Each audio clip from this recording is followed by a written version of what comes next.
You can be a member of our group. You can listen to the lectures. You can enjoy the transcendental knowledge.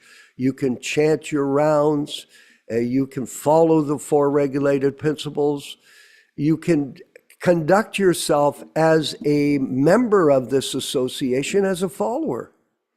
And we're not interested in accumulating a large number of followers, no, and none of us are interested in initiating people as our disciples or taking dakshin from them, etc. We're a much different group than people in the ISKCON group, Gaudiya Math Part 2. There's a lot of controversy in that matter.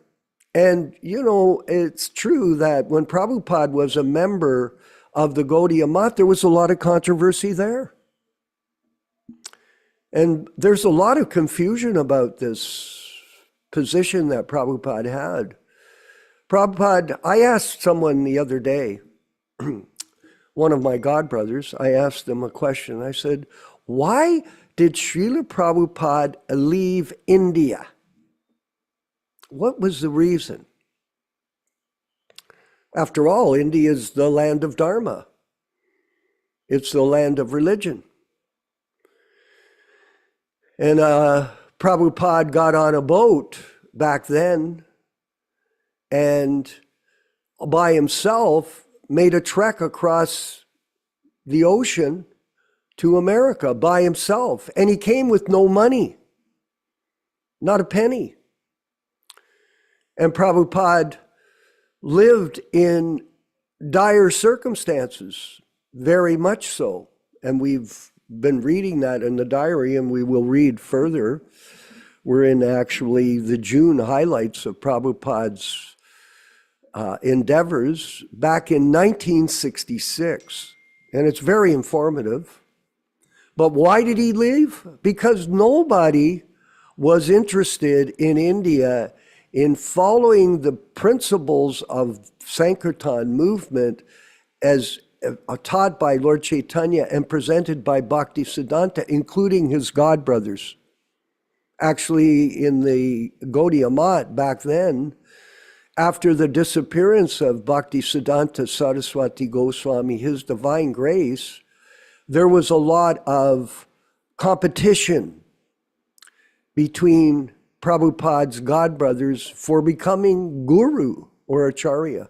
Even though Bhaktisiddhanta Saraswati Goswami, His Divine Grace, never appointed a successor acharya, still everybody was politicking to somehow or other gain access to the temples and gain access to the Vyāsa and be recognized as guru. And the same thing has gone on in ISKCON, tragically. And you can see the hoax. After Prabhupada's departure, and we were very much involved in the whole thing, personally, well, both myself and Yaśodā-nandana Prabhu, and some of our other godbrothers, not very many that attend this program, but they're still there. We were very much exposed to this corruption that the 11 so-called Acharya gurus developed, a zonal guru Acharya system.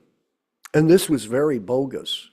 And very, not only bogus, it was very disturbing to their godbrothers, to us.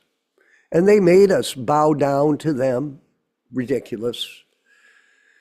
And they had their own pod names, Bhagavat Pod. He was actually the 12th guru. I helped him politic in, unfortunately, and I won't tell that story right now. But that was how it happened.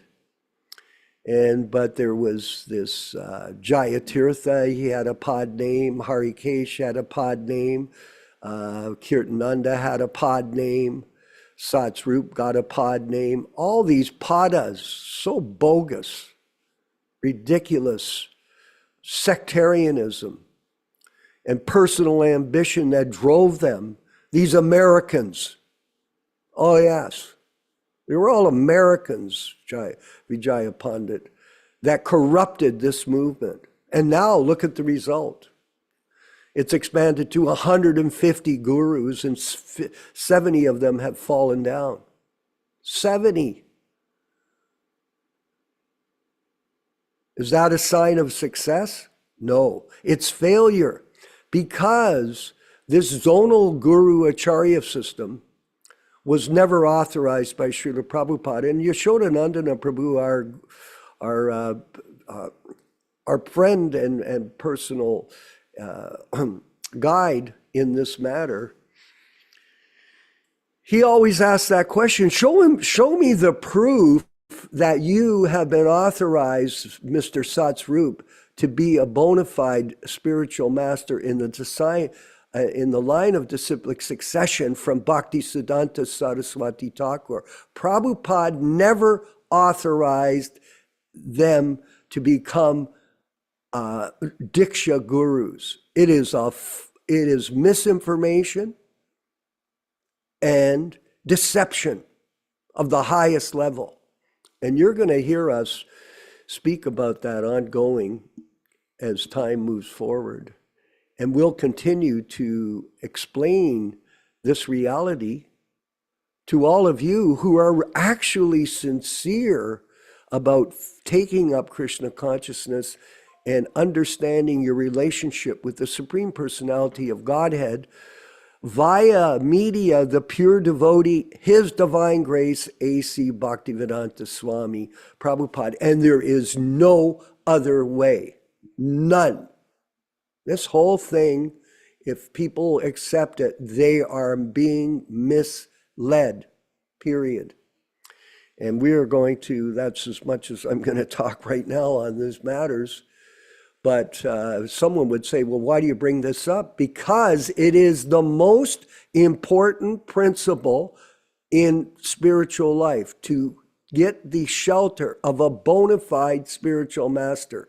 It is the ultimate understanding of spiritual life that we all accept in our group and share with other people as we move forward in the eternity of time. That's what it is. We're here for a short time, but we're here for a fun time in association with God brothers and God sisters. So we'll go forward with we're in the June highlights of Śrīla Prabhupada's there. And look at this beautiful painting of Lord Chaitanya. It's in the diary. And you can flip to the next picture. There, look at Prabhupada, there he is. And just see how beautiful he is standing with his robes. Prabhupada was always properly presenting himself as a sannyasi. You never saw Prabhupada, and very rarely you ever saw him not, especially as time went on, ever out of costume. He always was so beautifully decorated with tilak and his japa beads and his neck beads and his brahminical thread and his sannyasi clothes. Of course, we should all try to emulate Prabhupada and always look first class in our Vaishnava attire, especially at the class. Everyone should try to wear their tilak. And you can show your picture in the class program. It's more acceptable in terms of presenting a Zoom call. A Zoom, generally people in the Zoom meeting, they show themselves so that everybody can see who they are, not just the name. It's not that you have to be on all the time, but it's general etiquette to show yourself. So we'll move forward with the letters and contacts. Back in June of 1966, and here we are, yeah. It might be a little bit hard to see that. I apologize for that. But I'll, if you can bring it up closer, Ram Raghava. I'll read it anyway. Went to Immigration and Naturalization Office on the 1st of June. They gave me one extension up to September 17th, 1966. So that's a year when Prabhupada arrived in. He actually arrived in Boston Harbor in September 17th, 1965. So it's now we're seeing it's an anniversary year that he has managed to stay in America. And he was getting constant extensions. Mr. Goldsmith, the lawyer, came to see me in connection with the society registration. Okay. So he still hadn't incorporated to operate legally in the country. You need an incorporation. And a letter was received from Mr. Harvey. On the 9th, I received one letter from Secretary Sri Padampat that he is not at present interested in temple construction in New York, a laughing stock. So what's happening is Prabhupada's reaching out to people from India to try to get assistance. And he has been very unsuccessful in getting that assistance from them. On the 10th, invited to attend an eating function on Sunday the 12th instant. On the 11th, received one letter from Mangala Ninoy and replied to it. So he was a brahmachari. He was trying to enlist and come to America to help him. On the 12th, Mr. Wonkawala letter by airmail posted. On the 13th, two letters received, one from Chandrasekhar and the other from the Indian ambassador, Washington, D.C. Good. On the 14th, Carl deposited money at the telephone office. It is expected that next week, by Tuesday, there will be a telephone connection in my name. We're making progress here. That old telephone system, eh? And $40 paid by Paul for such deposit. On the 17th, Mr. Smith came to see me. His girlfriend gave me address to Professor D.E. Kirk Leadecker, professor of philosophy at Mary Washington College of Virginia, specializing in Oriental philosophy. So he's reaching out to the intellectual so-called people in society, trying to cultivate them, thinking that they would be receptive because they were intelligent. It is expected incorporation will take place after July 6, 1966. On the 18th of June, 1966, there was one letter received from Vrindavan and another letter received from Tirtha Maharaj. So he's reaching out to his godbrothers. He's trying to get help. Unsuccessfully, by the way. Vrindavan's letter replied and posted by dawn. On the 20th, one letter was received from Vrindavan and one letter received from Tirtha Maharaj. Vrindavan's letter replied and posted by dawn. No emails, by the way. All manual correspondence with other people. Lots of work, by the way. Prabhupada was always working to reach out to others, looking for help. One letter received from Mangala Ninoy. This is this brahmachari that he was trying to enlist. We're going to read these correspondences as we move forward. Today, on the 21st, there was a telephone connection made. I talked with Mr. Bogart and Mrs. LeBlanc, inquired about Yolanda.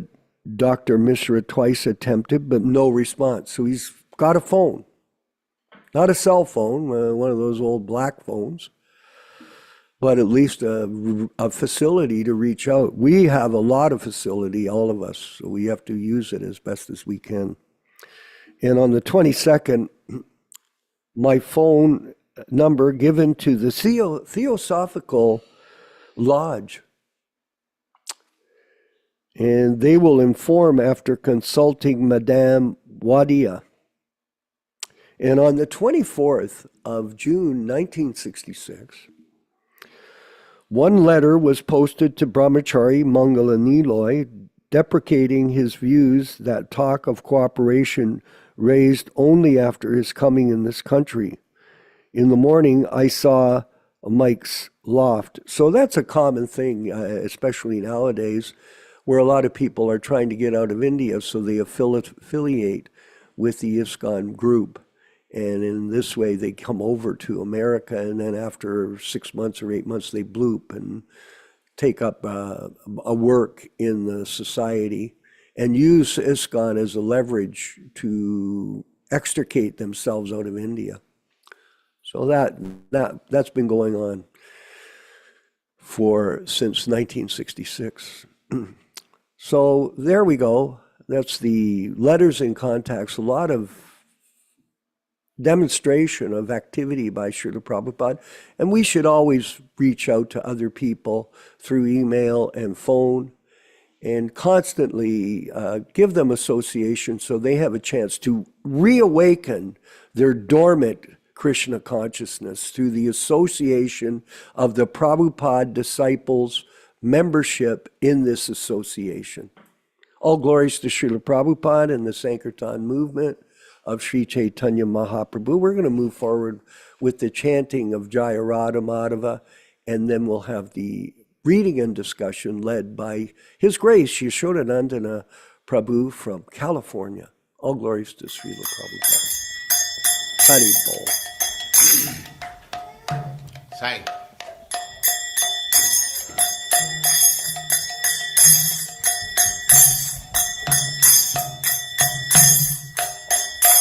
Jaya Radha Madhava Punya Bihari. Jaya Radha Madhava Punya Bihari. Jaya Radha Madhava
Bhaktivedanta Swami Prabhupāda ki jai, Ananta Koti Vaishnavindra ki jai, Nāmācārya Śrīla Haridas Thakur ki jai, Prem se kaho Sri Krishna Chaitanya Prabhu Nityananda Sri Advaita Gadadhar Sivāsa Adi Gaur Bhaktivinoda ki jai, Sri Radha Krishna Gaur Gopinath Sam Kund Radha Kund Giridhardhan ki jai, Vrindavan Dham ki jai, Navadvip Dham ki jai, Swami Bhaktivinoda ki jai, Ganga Mai ki jai, Jamuna Mai ki jai, Tulasi Devi ki jai, Bhakti Devi ki jai, Swami Bhaktivinoda ki jai.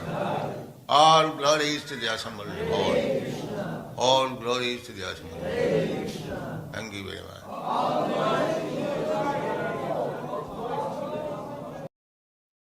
Om Namo Bhagavate Vasudevaya.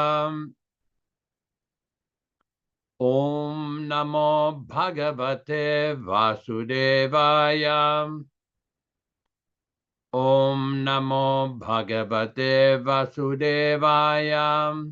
O my Lord Sri Krishna, the son of Vasudeva, the all-pervading personality of Godhead, I offer my respectful obeisances unto you from Śrīmad-Bhāgavatam 1:1:1.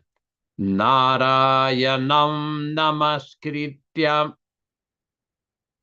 Nārayanam namaskritya Naram chaiva narottamam Naram chaiva narottamam Devim Saraswatim Vyāsam Devim Saraswatim Vyāsam Tato Jayam Mudirayat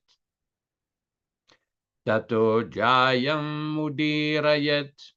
One should utter the means of conquest, Śrīmad-Bhāgavatam, after offering respectful obeisances, 1. To the personality of Godhead, Narayana. 2. To the Narayana Rishi, who is the supermost human being. 3. To the Mother Saraswati, the goddess of learning. Then 4. To Śrīla Vyāsadeva, the author, from Śrīmad-Bhāgavatam 1:2-4. Welcome everyone to this reading and discussion on Śrīmad-Bhāgavatam, the most important Vedic literature as confirmed by Sri Chaitanya Mahaprabhu himself.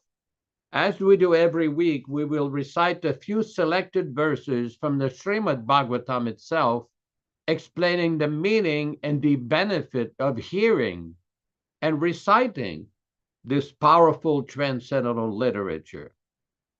Yadandhyanusina yuktaha karma granti nibandanam chindanti kovidastasya kona kuryat kataratim. Intelligent persons do cut off the internet of the knot of reactionary work by remembrance of the personality of Godhead. Therefore, who will not give attention to this message, to his message? Shushrushuho sradadhanasya Vasudeva kataruchihi Syanmahat sevaya vipraha Punyatirtha nishevanat.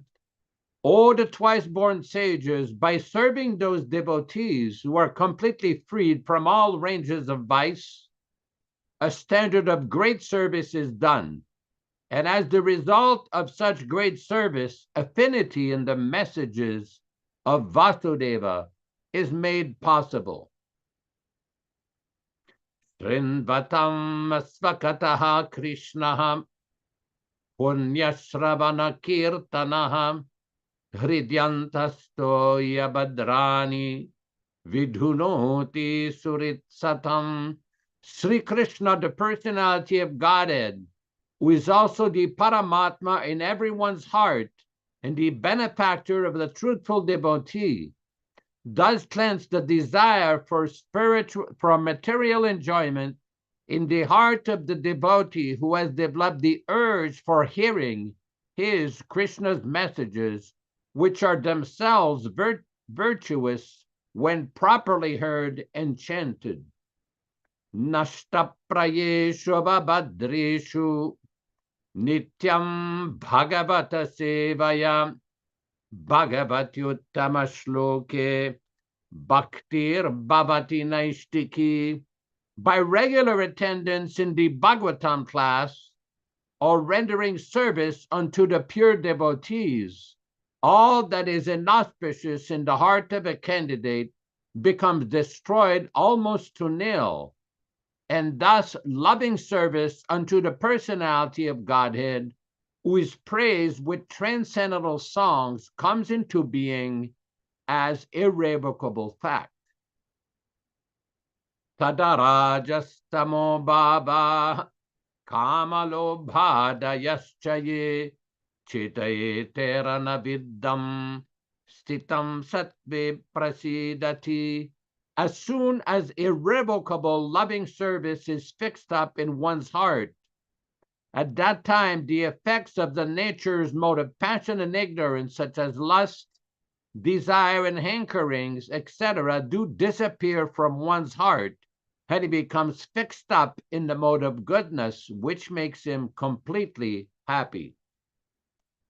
Evam prasanna manaso Bhagavad Bhakti Yogataha Bhagavad Tattva Vijnanam Mukta Sangasya Jayate.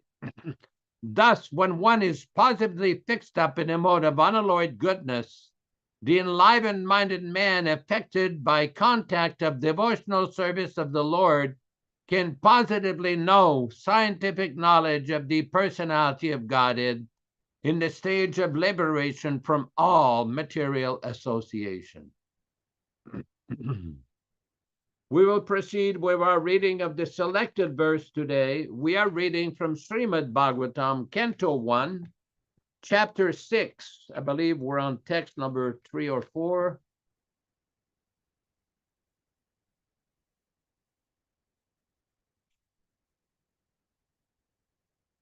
Text number 3. All English synonyms, translation, and purport by His Divine Grace A.C. Bhaktivedanta Swami Prabhupāda, Founder-Ācārya of the International Society for Krishna Consciousness, also known as the Krishna Consciousness Movement. Swayam bhuva kaya vritya vartitam te param vayaha katavedam buddhasrakshi kale prapti kale varam. Swayam bhuva, the son of Brahma. Kaya, under what condition? Vritya, occupation. Te, you. Param, after the initiation. Vayaha, duration of life. Katam, how. Vedam, how that. Udarakshi, did you quit? Kale, in due course. Prapte, having attained. Kalevaram, body. Translation by His Divine Grace, Śrīla Prabhupāda. O the son of Brahma, how did you pass your duration of life after the initiation, and how did you quit your body, having attained the time in due course? Purport by Śrīla Prabhupāda. Sri Nārada Muni in his previous life was just an ordinary maidservant's son, and how he became so perfectly transformed into the spiritual body of eternal life, bliss, and knowledge was certainly an important query. Śrīla Vyasadeva desired him to disclose the facts for everyone's satisfaction. Text number 4. Prakalpa vishayametam smritim te munisattama nahi esha vyadadkala esha sarvadnirakriti prak prior kalpa, the duration of Brahma's day, vishayam, subject matter, etam, all these, smritim, remembrance, te, your, munisattama, or the great sage, na, not, esha, all these, he, certainly, vyadadat, made any difference, kala, course of time, esha, all these, sarva, all, nirakriti, annihilation. Translation by Śrīla Prabhupāda. O the great sage, the time annihilates everything in due course. And how it so happened that subject matter which happened prior to this duration of Brahma's day is still afresh in your remembrance without being disturbed by time. Purport by Śrīla Prabhupāda. As spirit does not annihilate ever after the annihilation of the material body, so also spiritual consciousness does not annihilate. Sri Nārada developed this spiritual consciousness even when he had the material body in the previous kalpa. Consciousness of the material body means spiritual consciousness expressed through the medium of material body. This consciousness is inferior, destructible, and perverted, but super consciousness of the supramind in the spiritual plane is as good as the spirit soul and is never annihilated. Om Ajnanatimirandasya Jnananjana Shalakaya Chakshuranmilitam Yena Tasme Surave Namaha Namo Vishnupadaya Krishna Prestaya Bhutale Srimate Bhaktivedanta Swami Namine Namaste Saraswate Deve Gauravani Pracharine Nirvishesha Shunyavadi Paschatya Deshatarine Bhaktisiddhanta Shishyaya Bhaktivedanta Namine Prasannaya Prashantaya Tasme Shigurave Namaha Bhagavad Vandanam Khadyam Guru Vandana Purvakam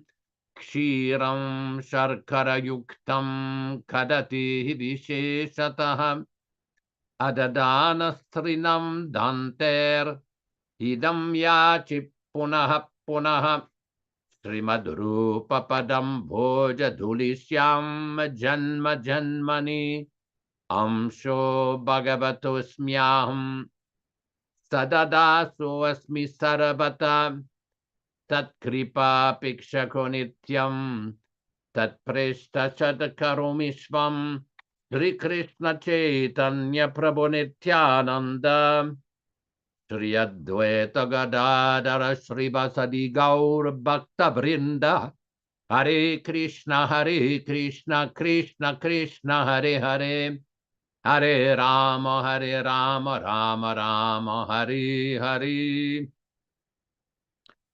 There's some very important points that Prabhupada raises in each and every one of his purports. Śrīla Prabhupada once told the story how his Guru Maharaj, His Divine Grace, Śrīla Bhaktisiddhanta Saraswati Thakur Prabhupada, had gone to Dhaka in Bangladesh and was giving a lecture on the first verse of the Śrīmad-Bhāgavatam in the first canto, first chapter, text 1. And he spoke for 3 months on one verse every single day. And Prabhupada explained that the Śrīmad-Bhāgavatam is so complete and so full of knowledge that even if you spend every single day of your life studying one verse of Śrīmad-Bhāgavatam, you will get constant newer meanings every single day. Now, this is very important because here in this inquiry, Vyāsa wants to know from Nārada Muni, how did you attain this spiritual perfection? How did you quit your body having attained the time in due course? How did you pass your duration of life after the initiation? And how did you quit your body having attained the time in due course? Because we know from the description in the Śrīmad-Bhāgavatam that he was just a servant of a humble maidservant. And he met those great saints, the Bhaktivedantas, the sadhus, associated with them, got initiated by them. Interestingly, last week we discussed how a singular person was initiated by several persons. A very interesting point. But here we see that Vyāsa wants to know what are the facts. So in the next verse, text number 4, there's a very important point. Oh, the great sage, the time analyzes everything in due course, and how it so happened that subject matter which happened prior to this duration of Brahma's day is still afresh in your remembrance without being disturbed by time. And Prabhupada explains a very important point in the purport. Consciousness of the material body means spiritual consciousness expressed through the medium of material body. This consciousness is inferior, destructible, and perverted, but super consciousness of the supra-mind in the spiritual plane is as good as the spirit soul and is never annihilated. So what Prabhupada is very explaining here very nicely is that the spiritual attainment of spiritual development is superior to the material body and material consciousness. Just recently, a good friend had a very unsettling bodily issue, a heart attack. But somewhere or other, by Krishna's mercy and by Śrīla Prabhupāda's mercy and Lord Chaitanya's mercy, he was able to survive. And then somewhere or other, he did not hesitate. He did not waste time. Somewhere or other, he reverted back to the message of Śrīmad-Bhāgavatam, to the spiritual practices, and taken it even more seriously than before. Why? Because he was fortunate. Prabhupada kindly bestowed his mercy upon that person. But this can happen to anyone, any given time. It's not that just this person had this problem and everybody should think, oh, it's not going to happen to me. No, it can happen to any one of you. Just last week, I went to a doctor which prescribed eyeglasses. Every year, you get an eye check and they check the quality of your eyes if there's any problem. I went to the office and there was an elderly lady there and nobody was in the office. All the usual persons, the usual employees were all gone. So I asked this lady, she asked me, well, can I help you? I said, where's everybody? She said, oh, I'm the wife of Dr. So-and-so. He died last week. I said, what do you mean he died last week? I just saw him a few weeks ago. He did an eye exam. No, he had an operation for 6 hours, and somewhere or other he didn't survive, he died. Do you think that person went into the operation thinking, I'm going to die here? He did not know, because in the material world, this material body can depart anytime. When I was living in Badger, California in 1993, we went to one psychiatrist for a relative. And this person was in great anxiety. And I asked him, I said, there seems to be some agitation. He says, my son just died. He was like 1 year old.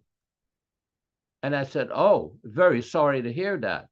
And then he started to speak. I said, it's obvious that my son had not done anything wrong to anybody. He was very young. He did not offend anybody. He did not have a quarrel with anybody. He was a very peaceful young child. The only thing I can think of that happened, this is due to past karma. He was intelligent enough to understand that sometimes in life, we will experience distress or unhappiness, or happiness and good times due to past activities. But in this life, if we develop the awareness and the intelligence to utilize our human body to pursue further spiritual advancement, that will be for our eternal benefit. But how do we do that? Because there are so many difficulties in this world. Anybody who lives in Ukraine or in the Middle East knows that. There are so many difficulties. There are threats of war. There are actual ongoing wars right now with some countries, Ukraine, Russia, and now North Korea is involved. So many other countries are involved. And many times devotees are worried that there might be nuclear war. There are threats of countries using nuclear weapons. There is constant agitation in the Middle East over certain situations there, unresolved long disputes. In Africa, there are still many conflicts ongoing. And this is the material world because people are on the bodily platform. In the Bhagavad Gita, Lord Krishna gives a very good solution to all these problems, all these war problems, all these conflicts, all these difficulties. This is in Bhagavad Gita, chapter 5, text 29. Bhoktaram yajñatapasam sarvaloka maheshwaram suridam sarvabhutanam yatvamam shantim richati. Everybody has heard the word shanti or shanta, peace. Everybody wants peace. In the late 60s, everybody during the Vietnam War, they were showing their two hands, peace, peace. Do they know what that means? This sign here, do they even know what that means? There's a great Acharya in our Sampradaya, Madhvacharya, Ananda Tirtha. Incidentally, his nickname or pada title was Bhagavat Pada, a very celebrated title. He was the original Bhagavat Pada, not unlike some other Anupadas or imitative Bhagavat Padas. Madhvacharya says this means there are two living entities, the Supreme Lord and the living entity. And the living entity is eternally the servant of the Supreme Lord. Very simply, here we go. Here's the exact translation from Śrīla Prabhupāda.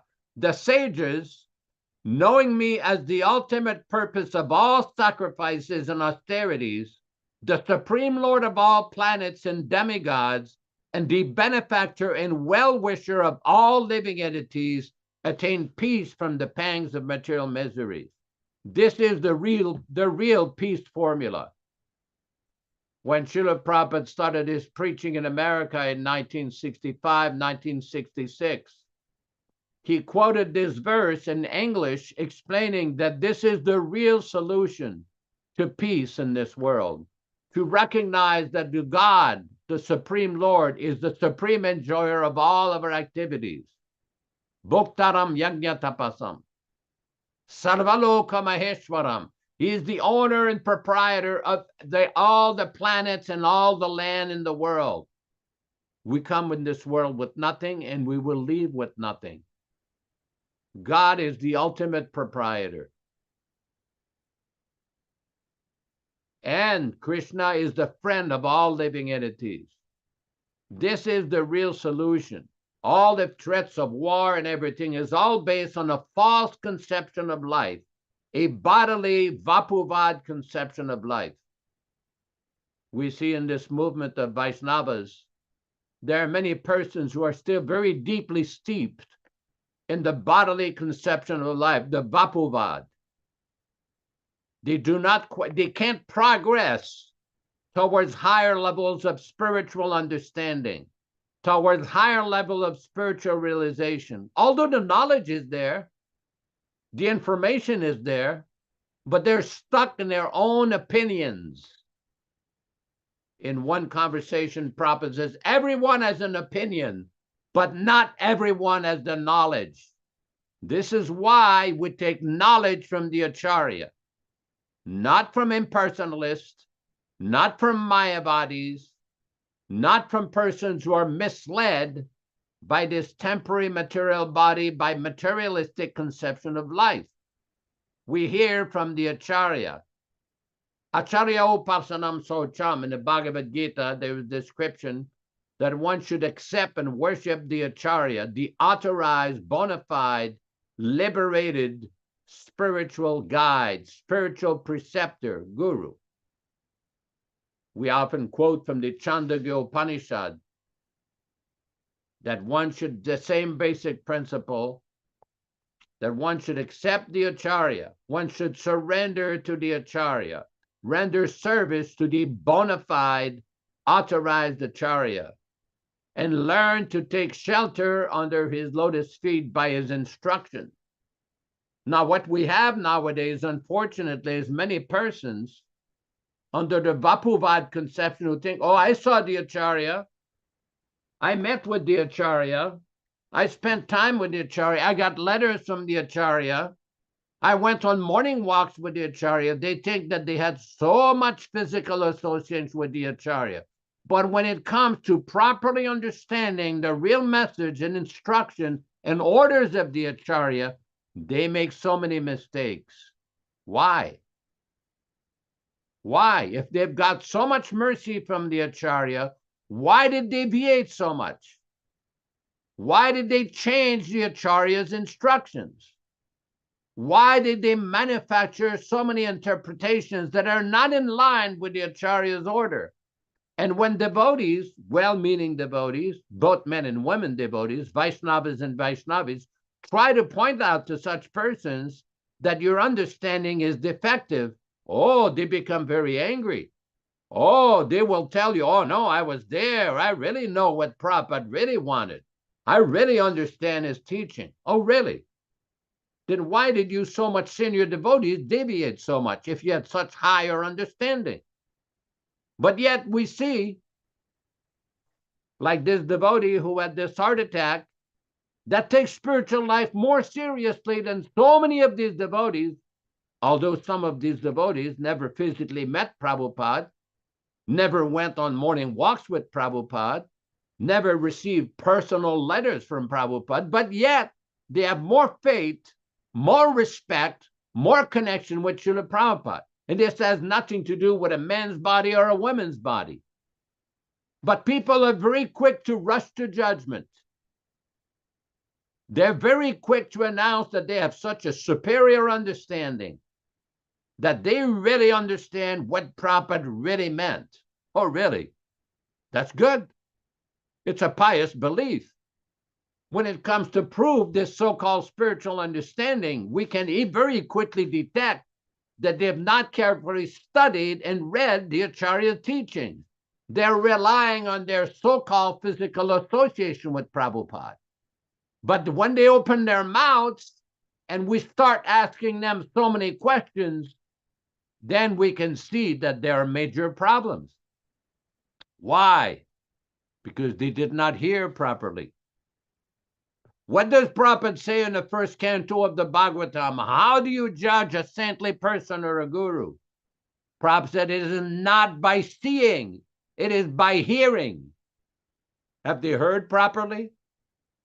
If they heard properly, why did they change Prabhupada's books?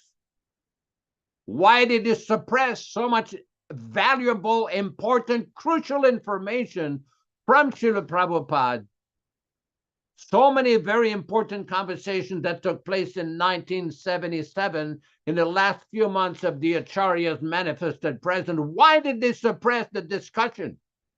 Why they did not bring out all these important discussions and discuss it in front of everybody? 46, 47 years later, they're still arguing. This means this means that. Prabhupada said this, Prabhupada said that. I was there, you were not there. Why didn't you discuss it when it really counted? The Pratishta disease. They thought they knew better than everybody else. They went and consulted individuals that Prabhupada never recommended to consult. Individuals who disobeyed the instruction and orders of their guru, they went and consulted them, telling the devotees, oh, Prabhupada said, if you have any questions, you should go ask such and such person. Oh, really? Well, where is that conversation? Where is the record of this conversation? Oh, no, I was there. Prabhupada told us. Really? Show us the record. Show us the evidence. Where is the evidence for these boastful claims? When Prabhupada said that so-and-so is responsible for disobeying the order of their spiritual master, how are these persons supposed to help us how to follow the order of our spiritual master? Where's the logic in this? Think for a moment. Prabhupada gave plenty of warnings to many of these leaders who were there personally with him, not to consult, not to do what they had done to his Guru Maharaj institution. What did they do? They did exactly the same thing after they had been warned by Śrīla Prabhupāda. Prabhupada told them on October 18, this initiation, is it clear? They said, oh yeah, it's very clear, Prabhupada. But yet, a few months later, the very same persons who told Śrīla Prabhupada everything is very clear went out to get clarification from somebody that Prabhupada said disobeyed the Acharya's instruction. Where's the logic in that? That is the root cause of the confusion. Not accepting the instruction of the Acharya, changing the instruction, interpreting, falsely interpreting the instruction.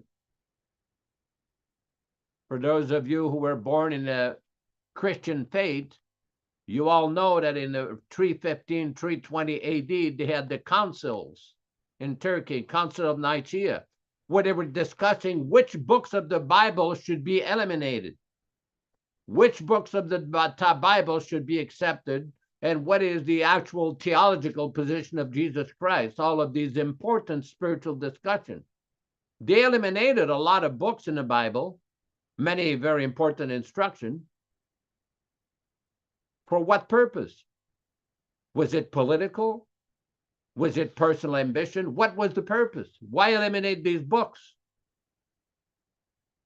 It is the same thing with Śrīla Prabhupāda's movement. Why were the discussion invaluable, critical information?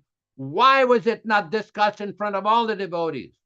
At least in front of all the temple presidents, the sannyasis, and senior devotees. Why? What was the reason? We know what the reason is now. They've showed their real colors. It is simply a matter of time before anybody shows their real colors. If you put enough inquiries, you will find out. Just like you go see a doctor, an experienced doctor will be able to tell by your symptoms, by various tests, by various labs, by various blood tests. They have ways of finding out what is really going on with your health. And what you think may be the problem may not be the problem at all, but the experienced physician will know. When he gets that blood test, and if he sees that you're deficient in certain things, that explains the cause of the problem. Just like for people who've had cancer, they will run different blood tests every so often to find out in the blood if that cancer is coming back. They can tell. The experienced physicians will come back. Same thing with people with diabetes. They will judge every couple of months what is really going on. You may not know. You may not have the experience to know what is really going on, but an experienced doctor will see there's a major problem here. You better change this. You better change that. You better take this medication, that medication, change the way you eat. And this is the same problem we have in our movement. The people that Prabhupada entrusted with giving proper guidance were the very same people that gave misguidance, who gave false instruction, nonsense interpretation. People should be aware of this and not fall prey to such persons. Be aware of who you are listening to.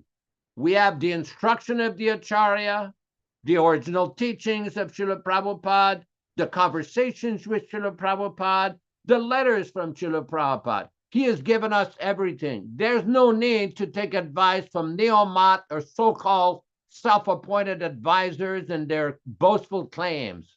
All we need is to take shelter of the Acharya. Acharya Purusho Veda from the Chandogya Upanishad. Thank you very much. To whom it may concern. Hare Krishna.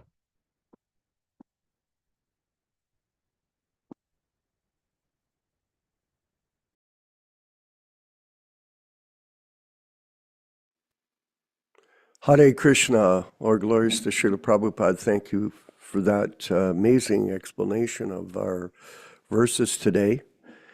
And purports by Śrīla Prabhupada. And I wanted to refer again to the purport on text 4. The purport is, a spirit does not annihilate ever after the annihilation of the material body. So also spiritual consciousness does not annihilate. Sri Nārada developed this spiritual consciousness even when he had the material body in the previous kalpa. Consciousness of the material body means spiritual consciousness expressed through the medium of the material body. This consciousness is inferior, destructible, and perverted, but superconsciousness of the supermind in the spiritual plane is as good as the spirit soul and is never annihilated. So the spirit soul is Sat Chit Ananda, eternal, full of knowledge and full of bliss. But the material situation of the spirit soul in the material body is Asat, Achit, Nirananda. And it is full of ignorance, it is temporary, and it is filled with misery. So this is the situation of all of us in this material world, that we are in the prison house of material existence. Yes, we are. And basically, people are contaminated by material desire, material purpose, material ambition. And this material consciousness is all pervading in this human society. And Prabhupada was asked this question in Australia. I was listening to the lecture this morning. And he said, the question was, how long does it take to become Krishna conscious? What's the duration of time? And Prabhupada's answer was, you've not read the Bhagavad Gita? You don't know? And he gave the answer, it can happen in 1 second. You can move from a state of confusion, delusion, and Maya into a state of enlightenment if you simply accept the instructions of the spiritual master, who is the transparent via media for Krishna. And this is an important point for us to realize. And, you know, back in the day, Ramaragava, when we were in the movement full time and Prabhupada was present, I was in Detroit in 1971 at the airport. And we had traveled down from Hamilton, where we had a preaching center here, and to get initiation, first initiation from Prabhupada, he was going to host a festival with devotees from New York and Chicago and Detroit and Ohio and like that. We would all come from these different centers to see him. And when he came in the airport, he was sitting on a Vyāsa. It was a great celebration for all of us. The people in the airport were very confused. What the heck happened here? Who are these people? We look like people from another planet, dressed in dhotis and shaved heads and tilak and sikas. That was not something that was normal back then, for sure. And but nonetheless, we were in the airport, and Prabhupada was sitting on the Vyāsa, and he drank from a cup of water, and he poured it down. He didn't touch his lips. And I was looking at Śrīla Prabhupāda, and I realized this was a representative. He was a representative of Krishna, and he was the transparent via media. Now that's a significant thing. That he had completely surrendered himself, everything, and we're reading about it in the histories of the diaries, how Prabhupada acted as a person in Krishna consciousness. Much different than us fallen souls who are not like him, but he is the actual transparent via media of Krishna, and Krishna speaks through the spiritual master. His actual words, they're coming directly from the spiritual sky through the medium. Consciousness of the material body means spiritual consciousness expressed. It's expressed through the medium of the material body. That's full surrender. This is a very important point, that Prabhupada is present in his Vani incarnation. And somehow other people don't want to appreciate that. For whatever reason, their own personal motivation. And they go to other sources, people who are pretending to be via transparent mediums. Because Krishna consciousness is a science of truth. Science, precise. And how many pure devotees are there? Well, there's been a few, but who is the Acharya, the pure devotee representative of Bhaktivedanta Saraswati Thakur, His Divine Grace? Who is his representative? There's only one. Let's not be confused. And it's self-evident.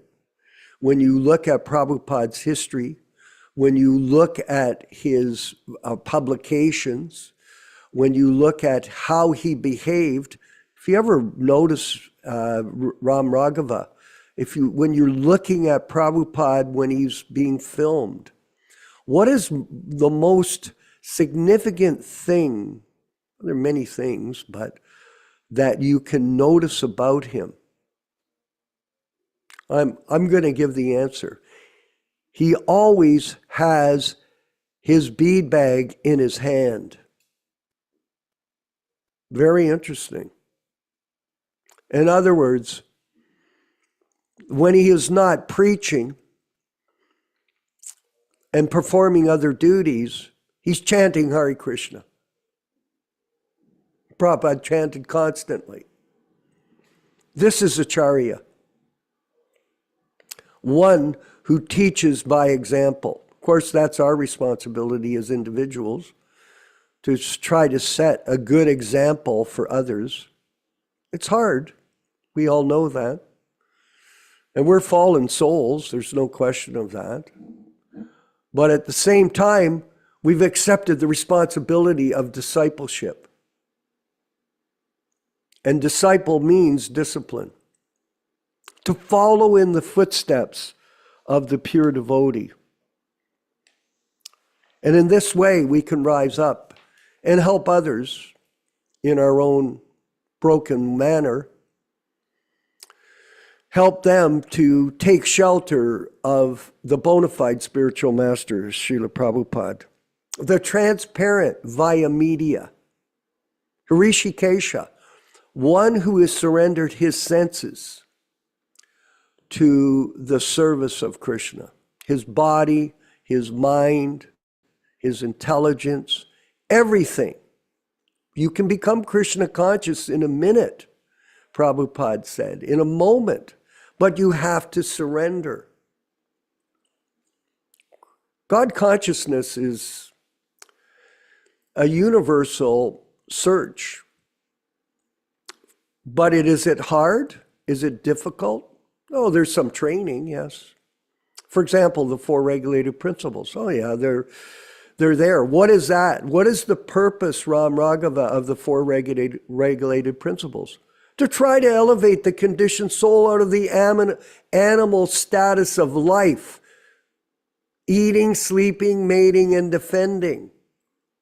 Try to elevate out of becoming an animal so that you have a level of discipline that enables you to hear properly from bona fide spiritual master and his bona fide disciples.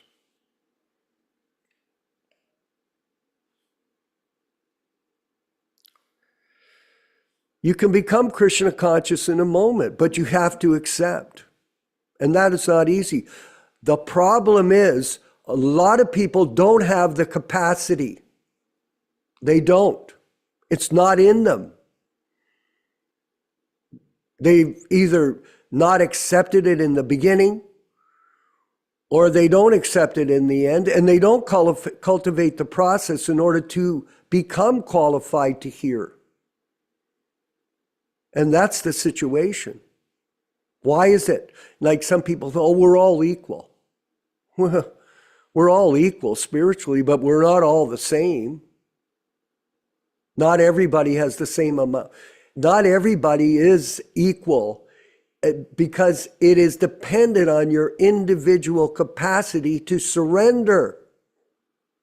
If you don't surrender, you won't make advancement, and you can't make it up. You can't pretend that you are this or that. There's no pretending here.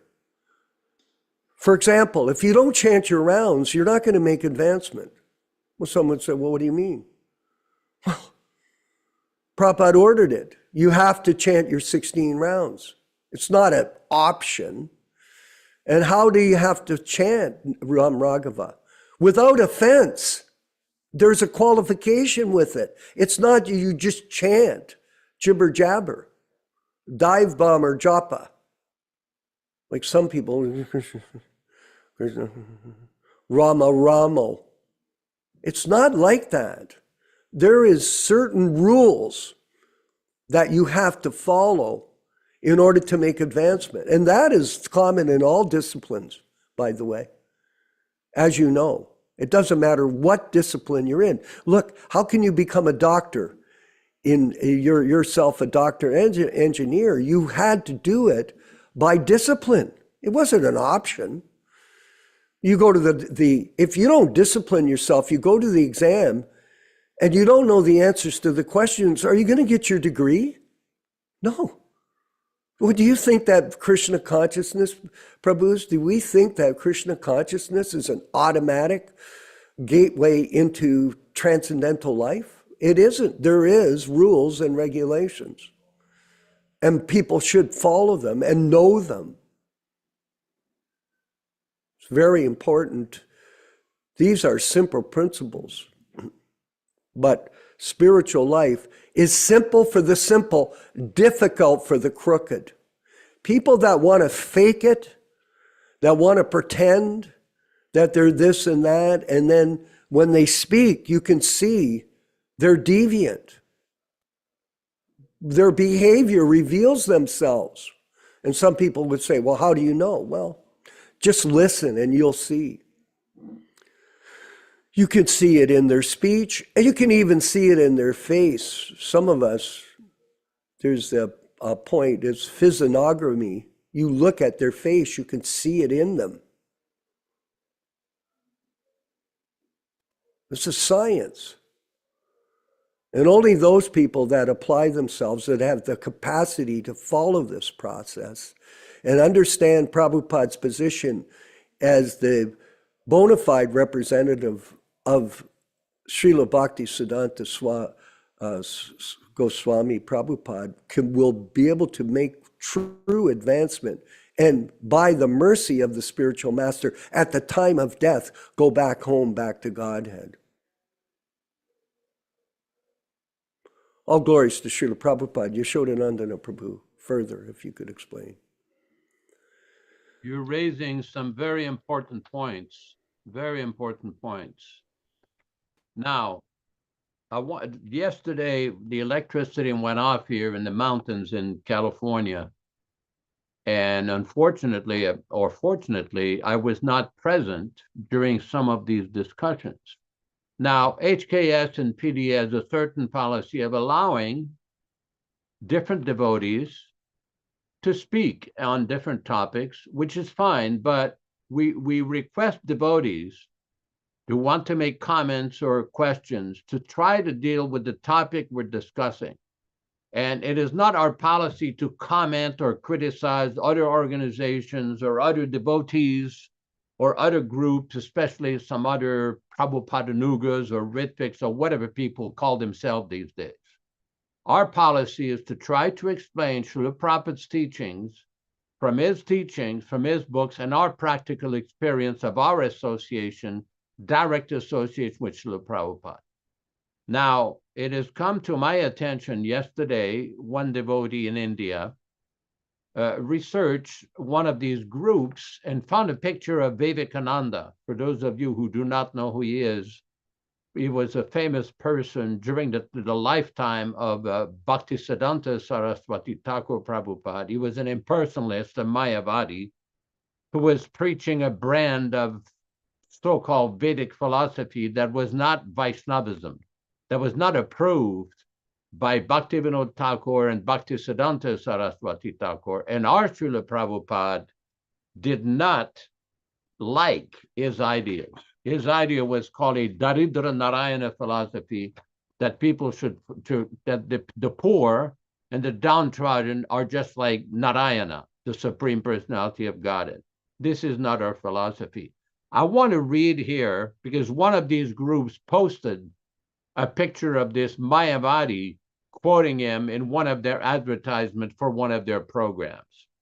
Here's a letter from Śrīla Prabhupada to Shyama Sundar on 24th of April, 1970. April 24, 1970, from Friar Park, England. My dear Shyama Sundar, please accept my blessings.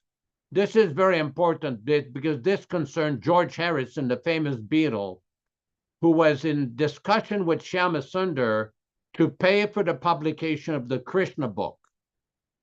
And this is what Prabhupada had to say about some of George Harrison's statements and requests. Please accept my blessings. I'm in due receipt of your letter dated 20th of April. Oh, thank you, Ram Raghava and Rupesh Prabhu. Thank you so much. Okay. I'm in due receipt of your letter dated 20th April 1970. Regarding George's foreword, that was going to be the foreword to the Krishna book. You write to say that certainly there will be no more changes. Do you mean that the changes which you have already suggested in your letter dated 11th of April with quotation from Swami Vivekananda are to be added? We cannot add any quotation from Swami Vivekananda. In your letter of April 11th, you have asked me to insert what right has a man to say he has a soul if he does not feel it, or that there is a God if he does not see him. Do you mean I have to put in my Krishna book all this nonsense quotation? This man, Vivekananda, has no understanding either of soul or of God, and still he has posed himself as a Swami to mislead so many innocent persons. Understanding of the existence of the soul is the beginning of the teachings of Bhagavad Gita. If one has no understanding of the soul and God, he is no better than an animal, because animals cannot have any idea of the soul or God. So how can I add these nonsense quotations? George's foreword, as it was originally sent, can be published with little editorial changes, but in no case can the quotation from Swami Vivekananda be placed in my book. You have already admitted in your letter dated 11th April that it hurts you to see this change, quoting a rascal like Vivekananda. So please let me know clearly what you want me to do. If you think that George's foreword will help the selling of the books, then it may be published as it was originally sent. And Prabhupada went on with so many different points. The point I'm trying to make here, that this person yesterday came into the program promoting a certain group in South India, which directly quotes this nonsense Mayavadi and impersonalists for promotion of their program. This is not acceptable according to Śrīla Prabhupāda's instruction. That and so many other points. Now, I'm going to leave it at that for now, because as I said before, we're not interested in bashing or falsely criticizing or insulting any devotee or groups, especially those who claim that they follow Prabhupada's system of initiation. But be aware, we are monitoring what is going on. There's a lot of discrepancies from many persons who are claiming to follow Prabhupada or represent Prabhupada, like many of these self-appointed gurus from the ISKCON swamp. Be aware, we are watching, and if it is not according to Prabhupada's instructions and teachings, we will call it out. Thank you very much, to whom it may concern.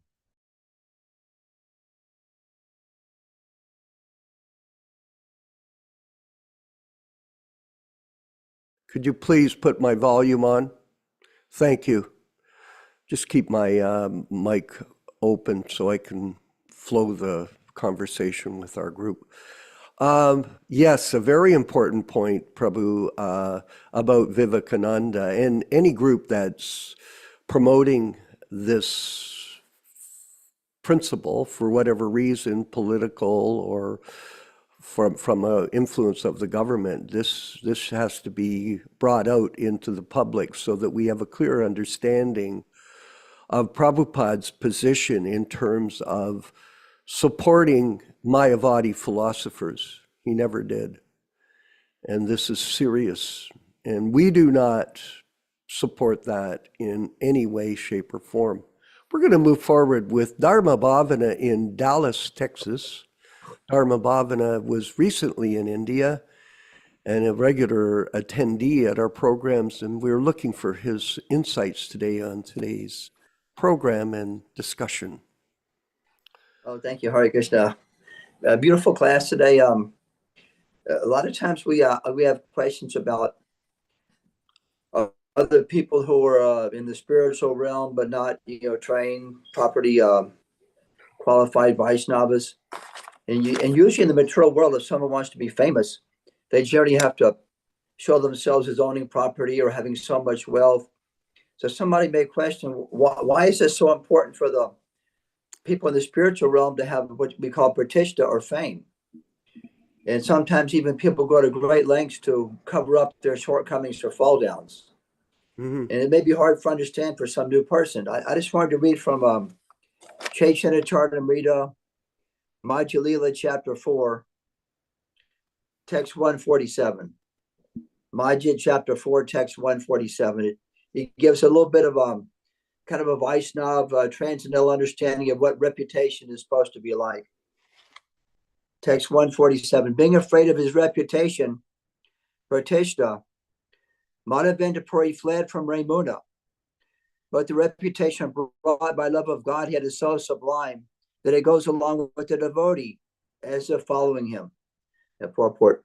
Almost all the conditioned souls within the material world are envious. Jealous people generally turn against one who automatically attains some reputation. This is natural for jealous people. Consequently, when a devotee is fit to receive worldly reputation, he is envied by many people. This is quite natural. When a person out of humility does not desire fame, people generally think him quite humble and consequently give him all kinds of fame. Actually, a Vaishnava does not hanker any fame or a great reputation. Madhavendra Puri, the king of Vaishnavas, bore his reputation, but he wanted to keep himself outside of the vision of the general populace. He wanted to cover his real identity as a great devotee of the Lord. When people saw him overwhelmed in ecstasy and love of Godhead, they naturally gave credit to him. Actually, a first-class reputation is due to Madhavendra Puri, because he was the most confident devotee of the Lord. Sometimes a Sahajya presents himself as being void of desires for reputation, pratishta, in order to become famous as a humble man. Such people cannot actually attain the platform of celebrated Vaishnavas. Hope that pertains to our discussion today a little bit. I thought I'd just read that. Thank you.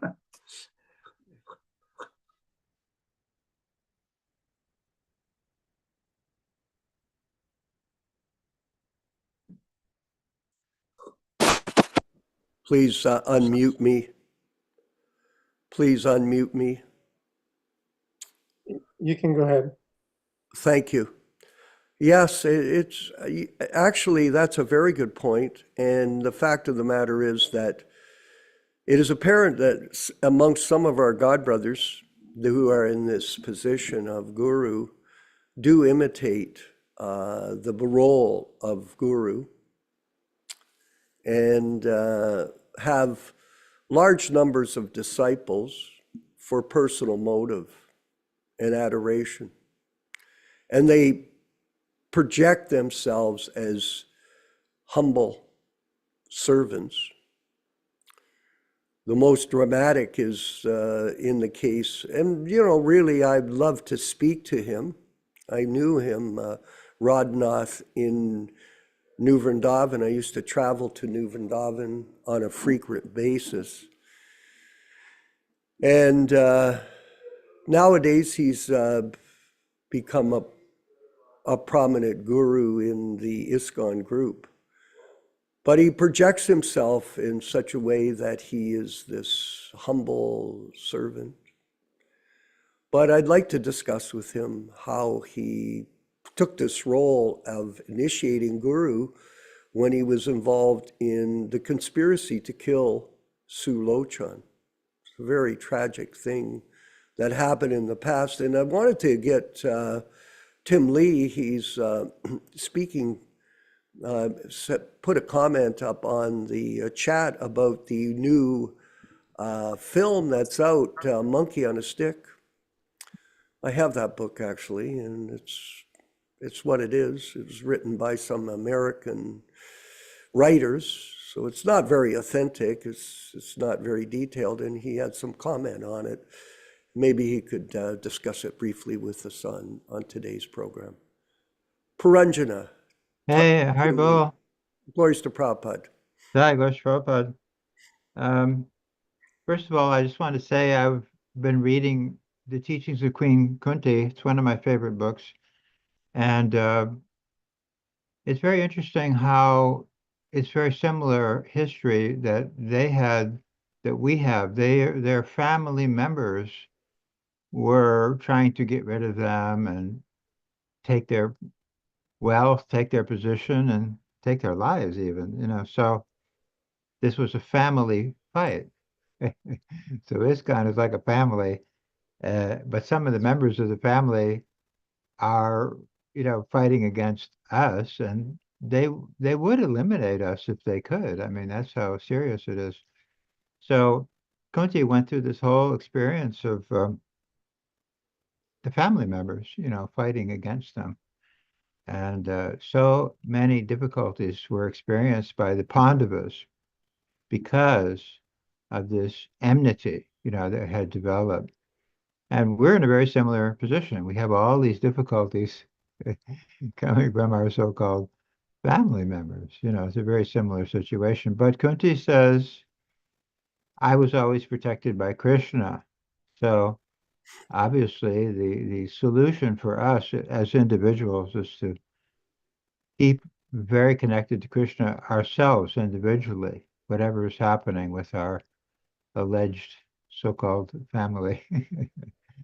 But anyway, the movie Monkey on a Stick, I had a lot of time working with the people involved with it, and they said they were going to use a lot of my stuff, and they did, but they just used little sound bites here and there and everywhere. I'm saying one sentence here and one sentence, but they don't connect the dots together. For example, what was the main motive for getting rid of Sulochan? They don't touch that. They don't explain that. So it just looks like a lot of chaos is going on. For what reason? And Sulochan was taken out because he had come out with the letters of Prabhupada. He was publishing Prabhupada's letters, and this was exposing the GBC, that Prabhupada had a lot of doubts about the GBC, and in particular, Kirtananda Swami. We should send him back to the crazy house. Prabhupada wrote things like that. So Sulochan was bringing all that out. Now, I was with Sulochan when he got a call. We were in this little floozy motel in Berkeley, and the phone rang, and it was Rameshwar, of all people. And he was telling Sulochan, if you publish these letters, you'll be dead meat on the hook. So they were very worried about these letters. And of course, Sulochan had the appointment tape. So the real reason Sulochan was taken out is that he was exposing the whole plot to make these false gurus. But in the movie, they don't really explain that. So like I say, it just looks like a lot of chaos is going on, and it was. And how did this happen? Why did this happen? Is not clearly laid out. But there are a lot of interesting things in the movie, so I recommend watching it anyway, because it's going to be out there, and a lot of people are going to be seeing it. So we might want to be informed, what it's all about. And if you are a member of Amazon, you can get a free AMC 7-day subscription, and you can watch it for free. Otherwise, it's a charge. I think it's not a big charge. I think it's like $3.90 or something like that to watch it from Amazon. So we'll see what happens, and I'm sure a lot of ISKCON people are going to watch it, and our people are going to watch it, and there'll be a lot of, let's say, fallout from that, later on. We'll see how it goes. But I mean, overall, it's kind of good, because at least it does explain that there were dissenters. There were people who were not happy with the situation. There were people trying to rectify the situation, and they were suppressed, and sometimes suppressed violently. So that's basically it. Haribol.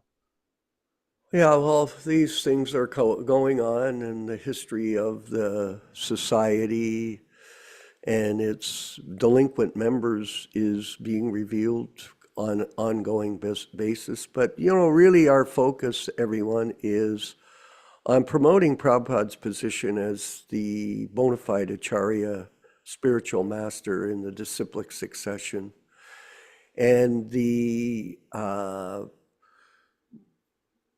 protection of his legacy in his books, in his letters, and his instructions on various levels of Krishna consciousness. So we want to thank everyone for being a part of this assembly of devotees in the Zoom classes, and your participation on a weekly basis. And please go to our Hare Krishna Society YouTube page and subscribe, and also recommend other people to also subscribe to the channel. A lot of people ask us questions. I tell them, Just go to the channel. It pretty much explains where we're at in the channel and the programs that we're conducting. We have over 1,000 hours of broadcast time that we've created for the benefit of others.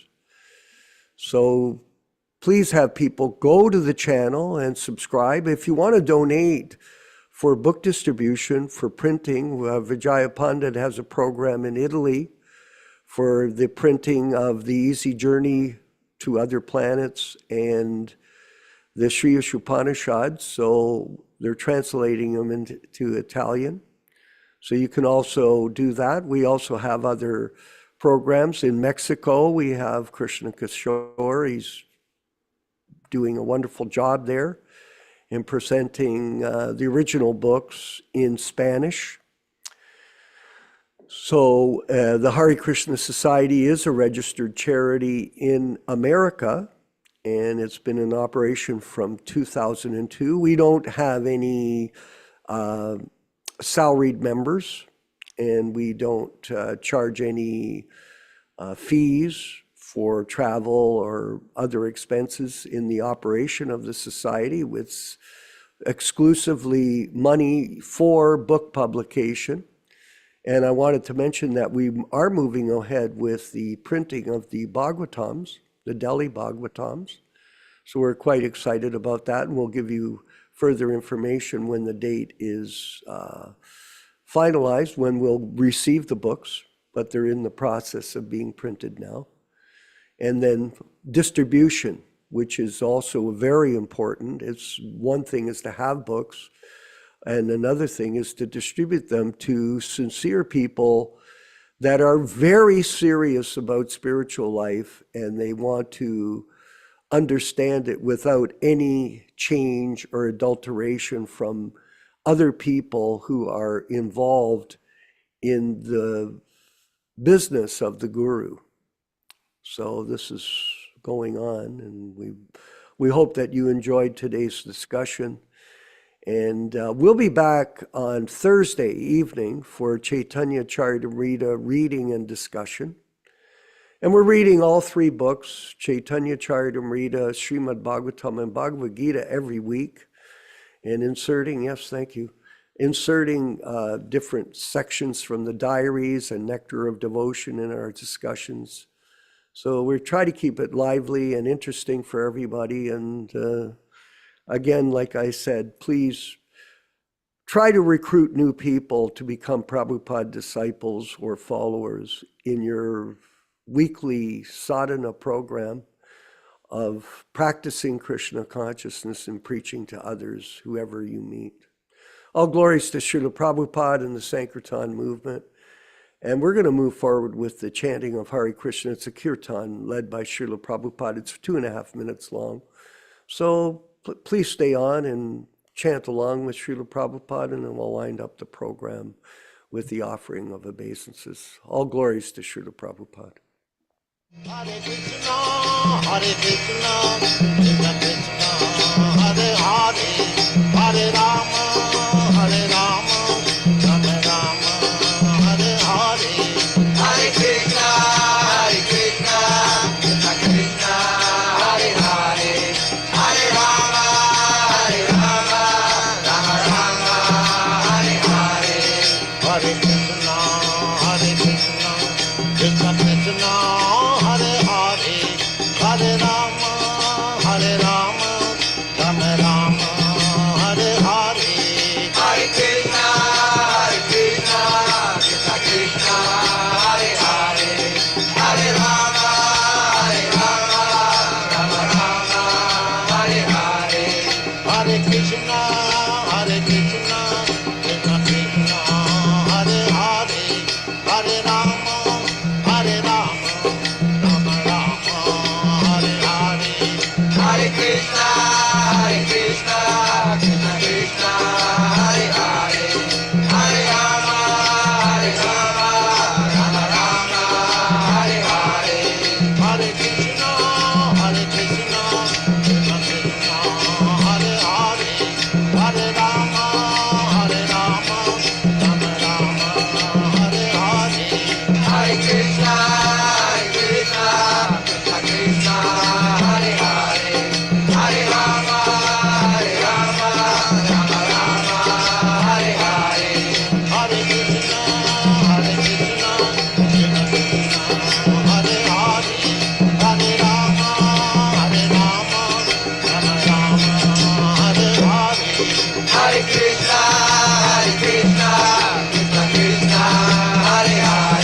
It looks like the kirtan was interrupted. Let us offer our respectful obeisances to all the assembled Vaishnavas.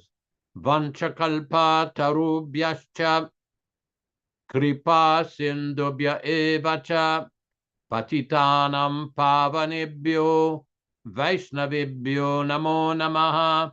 I offer my respectful obeisances. We all offer our respectful obeisances unto all the Vaishnava devotees of the Lord who can fulfill the desires of everyone, just like desire trees, and who are full of compassion for the fallen soul. Thanks everybody for participating in this lively reading and discussion on Śrīmad-Bhāgavatam.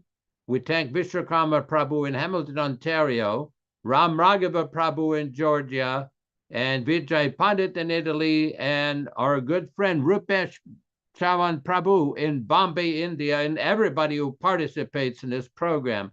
Thank you, and we invite all of you to come and join us on Thursday afternoon at 5:00 p.m., corresponding to 8:00 in Eastern Canada time, Montreal, Hamilton, and Florida. And we invite all of you to come and participate again in the activities of the HKS PDA program. Hare Krishna, all glories to Śrīla Prabhupāda. Hare Krishna.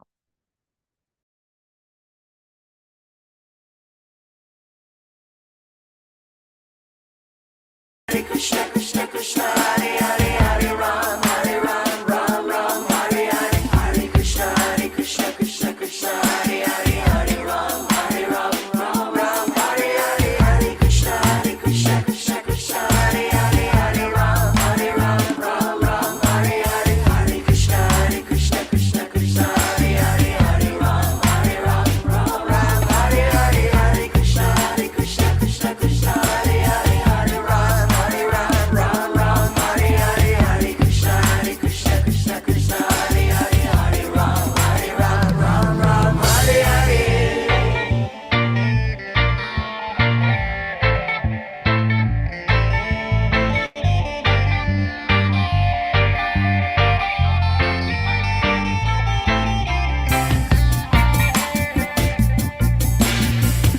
Krishna,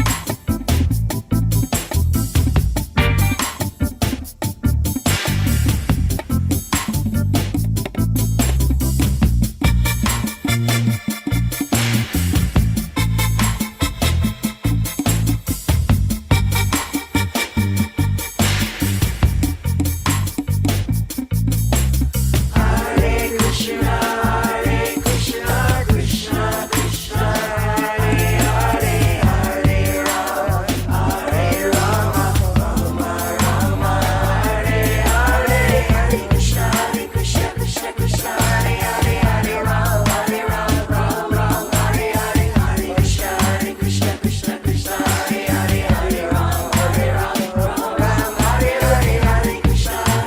Krishna,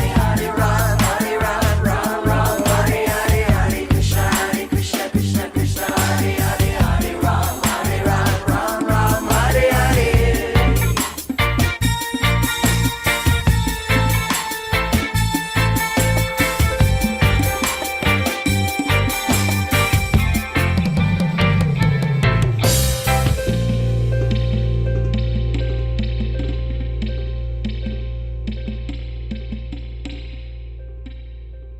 Ram Hare Hare.